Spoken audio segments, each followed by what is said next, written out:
എല്ലാ കൂട്ടുകാർക്കും നല്ലൊരു ദിവസം ആശംസിച്ചുകൊണ്ട് നമുക്ക് നേരെ ഇഷിതയുടെ മഹേഷിന്റെ ഇന്നത്തെ നല്ലൊരു വിശേഷം കേട്ടാലോ. അങ്ങനെ ഇന്നത്തെ വിശേഷത്തില് മഹേഷ് തന്റെ വക്കീല് രാമമൂർത്തിനെ ചെന്ന് വിളിക്കുകയാണ്. രാമമൂർത്തിയോട് ഇങ്ങോട്ടൊന്ന് വന്നേ വക്കീലെന്ന് പറയണ. എന്താ എന്താ മഹേഷ് എന്ന് ചോദിക്കണം. അതൊക്കെ പറയാം, നമുക്കൊരു ചായ കുടിക്കാന്ന് പറയണ. അങ്ങനെ വിളിച്ചോണ്ട് അങ്ങോട്ട് പോവാണ്. ഈ സമയത്ത് വക്കീലിന്റെ അടുത്തേക്ക് ഒരാൾ വന്നിരിച്ചു. വക്കീലെ, നാളെ എന്റെ കേസ് എന്ന് പറയണ. നാളെയോ? നാളെ വക്കീൽ കേസ് ചെയ്ത് ഏറ്റെടുത്തിട്ടുണ്ടോ? അതെ, നാളെ എന്തായാലും വക്കീൽ കാണത്തില്ലായിരിക്കും എന്ന് പറയാം. അയ്യോ, അങ്ങനെ പറയല്ല. അപ്പൊ എന്റെ കേസിന്റെ കാര്യം താനൊരു കാര്യം ചെയ്യാം, വേറെ ആരെയെങ്കിലും പോയി ഏൽപ്പിക്കുക. വക്കീൽ മിക്കവാറും നാളെ കാണത്തില്ല എന്ന് പറയണം. ഇനി വക്കീൽ ഒരു കേസും ബാധിക്കാൻ പോകുന്നില്ലെന്ന് പറയാം. പിന്നീട് വക്കീലിനെ കൂട്ടിക്കൊണ്ട് അങ്ങോട്ട് പോവാണ്. അങ്ങോട്ട് കൂട്ടിക്കൊണ്ട് പോയിട്ട് അവിടുത്തെ ഭിത്തിയോട് ചേർത്ത് നിർത്തി കൂമ്പിനിട്ട് നാളെണ്ണം അങ്ങോട്ട് കൊടുക്കണം. താൻ എന്താണോ എന്നോട് എന്നെ കുറിച്ച് വിചാരിച്ചുകൊണ്ടിരിക്കണേ? എനിക്ക് ഇത്രയൊരു പ്രതീക്ഷയില്ലായിരുന്നു താൻ ഈ ചതി ചെയ്യുന്ന. എത്ര രൂപയ്ക്കാണോ താൻ എന്നെ ഒറ്റിക്കൊടുത്തെന്ന് ചോദിക്കുക. ഇത് കേട്ടത് വക്കീൽ പറഞ്ഞു, അത് പിന്നെ എനിക്കൊരു അബദ്ധം പറ്റി. അബദ്ധമാണോ? ഒരു കാര്യം ഞാൻ പറഞ്ഞേക്കാം, എന്റെ മോളെ എനിക്ക് കിട്ടിയില്ലെങ്കിൽ തന്നെ ജീവനോടെ ഞാൻ വെച്ചേക്കില്ല. ദേ, എന്റെ മോളെ ആകാശം അങ്ങനെ കൊണ്ടുപോയിട്ടുണ്ടെങ്കിൽ അന്ന് ഞാൻ അങ്ങോട്ട് വരും. വന്ന് തന്റെ വീടിന് തീയിട്ട് തന്നെ ഞാൻ തീ വെച്ച് കൊല്ലും. പറഞ്ഞു കേട്ടല്ലോ, ഒരു നിമിഷം പോലും താൻ ജീവനോടെ ഉണ്ടാകത്തില്ല. ഇതുപോലെ നെറുകെട്ടവനാണോ താന്? വക്കീലാന്നും പറഞ്ഞ് കോട്ടിട്ട് നടക്കുന്നു എന്നും പറഞ്ഞുകൊണ്ട് രണ്ടെണ്ണോടെ അവനിട്ട് കൊടുക്കുകയാണ്. പിന്നീട് മകേഷ് അങ്ങോട്ട് പോരുവാണ്. ഈ സമയത്ത് കാറില് ഇഷിതയും മാഷും കൂടെ പോരുവാണ്. ആ സമയം ഇഷിത ചോദിച്ചു, അല്ല അച്ഛൻ എന്തൊന്നും മിണ്ടായിരിക്കണമെന്ന് നിൽക്കും. കോടതിയിൽ നടന്ന കാര്യങ്ങളൊക്കെയാണ് അച്ഛന്റെ മനസ്സിൽ. അതൊന്നും ഇല്ല മോളെ എന്ന് പറയണം. പിന്നെ ഇഷിതയൊന്നും കൂടുതലൊന്നും പറയാൻ പോയില്ല. ഈ സമയം രചനയും ജിപ്പിയും ആകാശോട് വീട്ടിലേക്ക് വരുവാണ്. അങ്ങനെ അകത്തേക്ക് കയറി കഴിഞ്ഞപ്പോഴത്തേനും രചനയ്ക്ക് എന്തെന്നില്ലാത്ത സന്തോഷമായിരുന്നു. രചന പറഞ്ഞു, അതെ, ഞാൻ ഇത്രയും പെട്ടെന്ന് ഈ ഡിവോഴ്സ് കിട്ടുമെന്ന് പ്രതീക്ഷിച്ചില്ലെന്ന് പറയണം. ഇത് കേട്ടത് ആകാശ് പറഞ്ഞു, ഇതൊക്കെ ആകാശിന്റെ ഒരു മിടുക്കല്ലേ മോളെ എന്ന് പറയണം. ആകാശിനെ കുറിച്ച് കൂടുതലൊന്നും നിനക്ക് അറിയത്തില്ല, അതാ ഇങ്ങനെ നീ അറിയാൻ പോകുന്നുള്ളെന്ന് പറയാം. അത് ചിലപ്പോ ശരിയായിരിക്കും എന്ന് പറയാം. നമുക്ക് ഈ ദിവസം അങ്ങോട്ട് ആഘോഷിക്കണ്ടേന്ന് ചോദിക്കും. പിന്നെ വേണ്ടേന്നോ, നല്ല രീതിയിൽ തന്നെ ആഘോഷിക്കണം എന്ന് പറയാണ്. നാ ആഘോഷിച്ചേക്കാന്ന് പറയണം. പെട്ടെന്ന് രചന മകേഷിന്റെ കവളത്തിൽ ഉമ്മ കൊടുക്കാണ്ട് അങ്ങോട്ട് ചെല്ലുവാണ്. ഭയങ്കര റൊമാൻറ്റിക് മൂഡിൽ അവർ ഉമ്മ കൊടുക്കാൻ തുടങ്ങിയപ്പോഴാണ് പെട്ടെന്ന് രചന കാഴ്ച കാണുന്നത്. ചിപ്പിമോൾ ഇതെല്ലാം കണ്ട് നോക്കി നിൽക്കുകയാണ്. അത് കണ്ട് രചനയ്ക്ക് അവിടെ ഇഷ്ടപ്പെടില്ല. നീ എന്ത് കാണിക്കാൻ എവിടെ നിൽക്കുന്നത്? കയറി പൊടി അകത്തെന്ന് പറയാം. അല്ലമ്മ, എനിക്ക് വിശക്കുന്നുണ്ട്. നീ തന്നെ ആയോടി എന്ന് പറ, ഫുഡ് എടുത്ത് തരാനായിട്ട്. അവൾക്ക് വിശക്കുന്നുണ്ട് പോലും. ചിപ്പിമോൾ ഒന്നും ഇണ്ടാതെ അകത്തേക്ക് കയറി പോവാ. രചനയോട് പെട്ടെന്ന് ആകർഷിച്ചു, നീ എന്ത് പരിപാടിയാണ് കാണിച്ചേ? ഇങ്ങനെയൊക്കെ മോളോട് പെരുമാറിയെ കൊള്ളാവോ?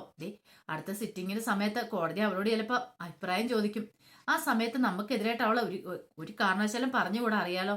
അത് പിന്നെ മഹേഷ് ഞാന് അന്ന് സാരില്ല, ഇനിയിപ്പ ശ്രദ്ധിച്ചാൽ മതി എന്ന് പറയണ. പിന്നീട് ആകാശോട് നമുക്ക് അടിച്ചു പൊളിക്കണതിരിക്കുക, അതിനെന്താ അടിച്ചു പൊളിച്ചേക്കാന്ന് പറയണം. ഈ സമയത്താണ് അങ്ങോട്ടേക്ക് മഹേഷ് കയറി വരുന്നത്. അടിച്ചു പൊളിച്ചില്ലെങ്കിൽ ഞാൻ പൊളിക്കാടാന്ന് പറഞ്ഞോണ്ട് വരുന്നേ. വന്ന ഉടനെ അവിടെ ഇരുന്ന് ഒരു ഫ്ലവർ വേസും കൊടുത്തു. തലമണ്ടി ഇപ്പൊ ഞാൻ പൊളിച്ചേക്കാന്ന് പറയണം. പെട്ടെന്ന് രചന ഇടയ്ക്കേക്ക് കയറി, ആകാശേ ഇയാൾ എന്ത് പരിപാടിയാണ് കാണിക്കണമെന്ന് ചോദിക്കും. മഹേഷോട് ഞാൻ എന്താന്ന് മനസ്സിലായില്ലേ? രണ്ടിനും ഇന്നത്തോടെ ഞാൻ തീർക്കും. നീയൊക്കെ ചതിക്കുമെന്നറിയായിരുന്നു, പക്ഷെ ഇങ്ങനത്തെ ഒരു വലിയ ചതി എനിക്കിവിടെ തരുമെന്ന് ഞാൻ പ്രതീക്ഷിച്ചില്ല. നീ കാണിച്ചു തരാടെന്ന് പറഞ്ഞിട്ട് അവന്റെ കാരണം തീർത്തൊന്ന് പൊട്ടിക്കുവാണ് ആകാശിന്റെ. ഈ സമയത്ത് ആകാശ് വേച്ച് താഴേക്ക് വീണു കഴിഞ്ഞപ്പോ ആ സമയത്ത് രചനയും കൂടെ വീഴുവാണ്. ചിപ്പിമോൾ അപ്പത്തിന് ഓടി വന്നു. ചിപ്പിമോൾക്ക് ഈ കാഴ്ച കണ്ട ഭയങ്കര സന്തോഷമായി. ചിപ്പിമോൾ അവിടെ നിന്ന് പൊട്ടിച്ചിരിക്കുകയാണ്. മഹേഷ് പറഞ്ഞു, നീ എന്താണ് എന്നെ കുറിച്ച് വിചാരിച്ചോണ്ടിരിക്കണേ? നിന്നെയൊക്കെ ഉണ്ടല്ലോ ഞാൻ ചവിട്ടി കൂട്ടെന്ന് പറഞ്ഞ് നിലത്തിട്ട് കുറെ ചവിട്ട് കൊടുക്കണം. അപ്പൊ രചന വേണ്ടെന്ന് പറഞ്ഞിട്ട് കയറി പിടിക്കുന്നുണ്ട്. രചനക്കിട്ടും കിട്ടി കാരണത്തോ ഒരെണ്ണം. രചന അവിടെ വീണ് കിടക്കുവാണ്. പിന്നീട് ആകാശം നേരാ എന്നെ ഉപദ്രവിക്കില്ലെന്ന് പറയണം. ഉപദ്രവിക്കാതിരിക്കണമെങ്കിൽ എന്റെ മോളെ എനിക്ക് വിട്ടുകിട്ടണം. ഇനിയത്തെ സിറ്റിംഗ് കൂടുന്ന സമയത്ത് എന്റെ മോളെ എനിക്ക് തന്നില്ലെങ്കിൽ ഈ മഹേഷ് ആരാ നീ അറിയാൻ പോകുന്നുള്ളൂ. നിന്റെ ഭാര്യനെയൊക്കെ കൊല്ലും ഞാൻ. പറഞ്ഞില്ലാന്ന് വേണ്ട, ഒന്നിനെ വെറുതെ വിടാൻ പോകുന്നില്ല. ഈ മഹേഷ് ചന്ദ്രനെ കുറിച്ച് അറിയത്തില്ലാഞ്ഞിട്ടാടാ. ഇനി നീയൊക്കെ തല പൊക്കിയാണ്ടല്ലോ, നിന്റെ ജീവനോടെ ഞാൻ വെച്ചേക്കില്ല എന്നൊക്കെ പറഞ്ഞ് വെല്ലുവിളിച്ചിട്ട് ഒരു കൊടുങ്കാറ്റ് പോലെ മഹേഷ് അങ്ങോട്ട് ഇറങ്ങിപ്പോവാ. ചിപ്പിമുളക് ഭയങ്കര സന്തോഷമായി. രണ്ടിരട്ടം കിട്ടാനുള്ളത് കിട്ടിയല്ലോ എന്നൊരു വിചാരമായിരുന്നു ആ കുഞ്ഞു മനസ്സിനറിയേ. ഈ സമയം സ്വപ്നവലിയും മഞ്ജരിയും ചിപ്പിമോൾക്ക് ഇഷ്ടപ്പെട്ട പലഹാരങ്ങളൊക്കെ ഒരുക്കി വെക്കുവാണ്. സ്വപ്നം പറഞ്ഞു, ചിപ്പിമോള് വന്നു കഴിയുമ്പോഴത്തേനും എല്ലാം കൊടുക്കണം. അവൾക്ക് ഭയങ്കര ഇഷ്ടമായിരിക്കും. അവൾക്ക് ഏറ്റവും ഇഷ്ടപ്പെട്ട പലഹാരങ്ങളൊക്കെ ഉണ്ടാക്കിയിരിക്കുന്നത്. ഒരു കാര്യം ചെയ്യാം, ഞാൻ പോയി കഥയൊക്കെ പെട്ടെന്ന് തുറന്നില്ല. ചിപ്പിമോള് വരുമ്പോൾ ഓടിക്കയറി വരട്ടെ എന്ന് പറയണം. അങ്ങനെ കഥ തുറക്കാൻ അങ്ങ് ചെന്നത് രാമനാഥൻ കഥ തുറന്ന് അകത്തേക്ക് കയറി വന്ന് ഒരുമിച്ചായിരുന്നു. രാമ, ചിപ്പിമോൾ എന്തേന്ന് ചോദിക്കുകയാണ്. ഒന്നും മിണ്ടിയില്ല. പുറത്ത് നിർത്തിയേക്കുമായിരിക്കില്ല, എനിക്കറിയാം. ഞാൻ പോയി കണ്ടുപിടിച്ചോളാൻ പറഞ്ഞ് ഇറങ്ങി ചെല്ലണം. ചെന്നിട്ടും കണ്ടില്ല. രാമനാഥൻ ഒന്നും മിണ്ടാതെ വന്ന് നിൽക്കുകയാണ്. എന്താ രാമ, എന്ത് പറ്റി? ചിപ്പിമോൾ എന്തേന്ന് ചോദിക്കുക. അവൾ വന്നില്ല എന്ന് പറയണം. വന്നില്ലേ? എന്തൊക്കെയാ രാമ പറയണേ? അത് പിന്നെ അവളുടെ അമ്മയുടെ കൂടെ കോടതി വിട്ടവളെ.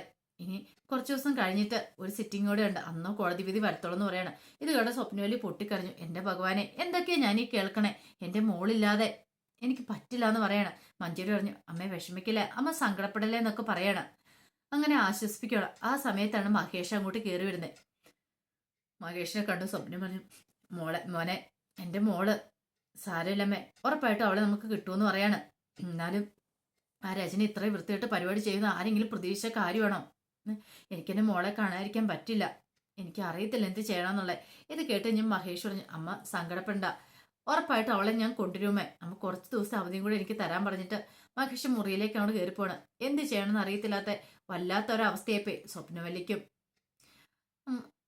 മഞ്ജരിക്കൊക്കെ. കാരണം ഒത്തിരി പ്രതീക്ഷയോട് കൂടിയിട്ടാ കാത്തിരുന്നത്. ഇപ്പൊ വരുമെന്നൊരു ചിന്ത മാത്രമേ മനസ്സിലുണ്ടായിരുന്നുള്ളൂ. അപ്പോഴല്ലേ ഇങ്ങനെ സംഭവങ്ങളൊക്കെ നടക്കണേ. ഈ സമയം മാഷ് ഇഷിതേനെയും കൂടി വീട്ടിലേക്ക് വരും, ഫ്ലാറ്റിലേക്ക് വരുവാണ്. അങ്ങനെ കയറി വരുന്ന സമയത്ത് മാഷ് ഇഷിതയോട് ചോദിച്ചു, അല്ല മോളിപ്പോ CMO ആയി കഴിഞ്ഞപ്പം ഇപ്പൊ പീഡിയാട്രീഷ്യന്റെ ജോലിയില് താല്പര്യം കുറവാണോ കാണിക്കണം നിൽക്കും. എന്താ വെച്ചാൽ അങ്ങനെ ചോദിച്ചേ? അല്ല ഞാൻ ചോദിച്ചതാ. അല്ല മോൾക്ക് വേണമെങ്കിൽ CMO ഒക്കെ അല്ലേ, ഒരു ദിവസം ഒരു 15 കുട്ടികളൊക്കെ നോക്കിയാൽ പോരെ നിൽക്കും. അത് പറ്റില്ല, ഇനിയിപ്പോ CMO പതി പോയാലും കുഴപ്പമില്ല. അതെ, പീഡിയാട്രീഷ്യന്റെ ജോലി ഞാൻ കൃത്യമായിട്ട് ചെയ്തിരിക്കും. കുട്ടികളെന്ന് വെച്ചാൽ എനിക്ക് അത്ര ജീവനാ എന്ന് പറയണ. ഇത് കേട്ട് കഴിഞ്ഞപ്പം മാഷ് പറഞ്ഞു, അതെ എനിക്ക് ഈ കാര്യങ്ങളൊക്കെ അറിയാം, ഞാൻ ഒന്ന് ടെസ്റ്റ് ചെയ്താന്ന് പറയണം. അതെന്താ വെച്ചാൽ അങ്ങനെ പറഞ്ഞേ? എനിക്കറിയാൻ്റെ മോളുടെ മനസ്സെന്താന്ന്. മോളിപ്പം വെറും ഒരാളല്ല, ഒരമ്മയാണ്, ഒരു മകളുടെ അമ്മയല്ലേന്ന് ചോദിക്കോളെ. ഇത് കേട്ടതും ഇഷിത പറഞ്ഞു, അതേന്ന് പറയണം. ചിപ്പിമോളെ എനിക്ക് മകളായിട്ട് കാണാൻ തന്നെ ആഗ്രഹം, എനിക്കത് മനസ്സിലായി. അല്ലെങ്കിൽ തന്നെ ആ കോടതി വെച്ച് ആ മോൾ എന്താ പറഞ്ഞത്, എൻ്റെ അമ്മയാ ഷിയാമ്മേന്ന്. അത് കേട്ട് കഴിഞ്ഞപ്പോൾ എൻ്റെ കണ്ണ് നിറഞ്ഞുപോയി. ഒരുപക്ഷെ മോൾക്ക് ഒരിക്കലും അമ്മയാ സാധിക്കില്ല എന്നറിയാം, എങ്കിലും മോളൊരു കുട്ടിയുടെ അമ്മയാണ്, ഒരുപാട് കുട്ടികളുടെ അമ്മയാണ്. ഒരിക്കലും മോൾ അതുകൊണ്ടാണ് CMO എന്ന് പതിവ് പോയാലും കുഴപ്പമില്ല, പീഡിയാട്രീഷ്യൻ എന്ന ജോലി കളയില്ല എന്ന് പറയണേ. കാരണം കുട്ടികളോട് അത്ര സ്നേഹമുള്ളവർക്ക് മാത്രമേ അങ്ങനെയൊക്കെ പെരുമാറാൻ കഴിയുള്ളൂ എന്ന് പറയണം. ഇത് കേട്ട് കഴിഞ്ഞപ്പോൾ ഇഷിത പറഞ്ഞു, അച്ഛന്മാർ ശരിയായിട്ടുള്ള കാര്യമാണ്. ചിപ്പിമോളെന്ന് പറഞ്ഞാൽ എനിക്ക് അത്ര പ്രാധാന്യമുള്ളൊരു കുട്ടിയാണ്. കാരണം അവളുടെ അമ്മയാണ് ഞാൻ.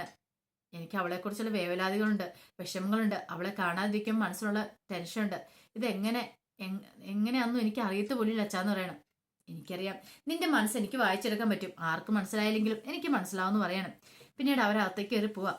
ഈ സമയം രചന ആകാശിന്റെ ദേഹത്ത് ഓയിൽമെന്റ് ഒക്കെ പുരട്ടിക്കൊണ്ടിരിക്കുക. അപ്പൊ ചിപ്പിമോൾ അവിടെ വന്നിരുന്നു.